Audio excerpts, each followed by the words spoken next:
Tu sais qu'on a tous une mission ici-bas et en fait, tu te demandes peut-être quelle est ta mission. C'est pas toujours facile de savoir ce qu'on doit faire, ce qu'on est venu faire ici, mais sache que c'est toi qui l'as décidé. C'est toi qui as décidé de t'incarner dans cette vie-là. C'est toi qui as choisi tes parents, tes amis, ta famille, hein, tu as tout choisi, ce groupe d'âmes avec lequel tu te retrouves pour travailler ce que tu n'as pas compris. Quelle est ta mission? Ben, en fait, c'est à toi de la découvrir. Une chose, c'est que si les schémas se répètent, eh bien, ça veut dire que ce n'est pas compris. Hein, ça paraît un petit peu évident. Ça veut dire qu'il faut faire autrement. Il faut se poser les bonnes questions et se remettre en question. Comme je le disais, tu as choisi tes parents en fait et tu peux les remercier parce que si tu regardes leurs défauts, eh bien c'est ton miroir, c'est ce que tu es venu travailler. Qu'est-ce que tu reproches le plus à ton père, à ta mère en fait, ce qui t'énerve le plus ou ce qui t'énervait le plus, peut-être que tu as dépassé tout ça, eh bien c'est ce que tu es venu travailler dans cette vie-là. Réfléchis bien à tout ça. Tu peux aussi poser la question à tes enfants, ce qu'ils te reprochent, et tu verras, fais un point avec eux, tu verras que ça va aussi les faire travailler. Alors, ce qui te fait souffrir, c'est là-dessus qu'il faut travailler. Ça peut être l'argent, le rapport à l'argent, la dépendance, l'amour, les émotions.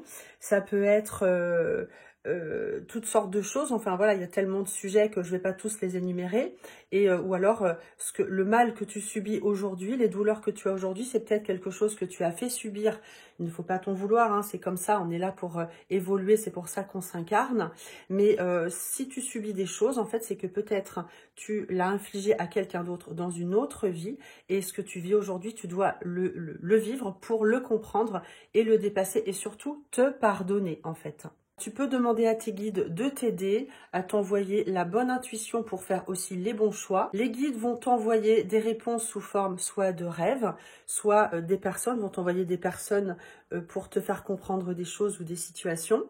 Et tu peux lui demander de t'insuffler une orientation parce que de toute façon, ça n'est pas lui qui va décider pour toi. Mais si tu lui demandes de l'aide, il va venir t'apporter des réponses, des orientations.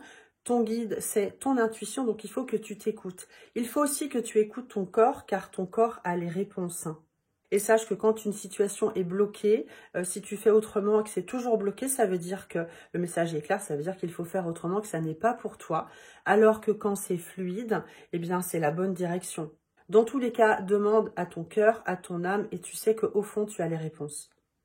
Si tu as besoin de consultation, si tu veux en savoir plus, tu me contactes.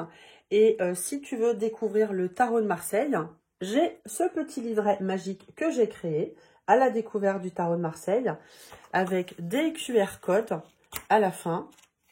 Voilà, sur les différents modes de tirage. Par exemple, ici, on a la force. Tu peux scanner le QR code, comme ça tu verras comment ça marche.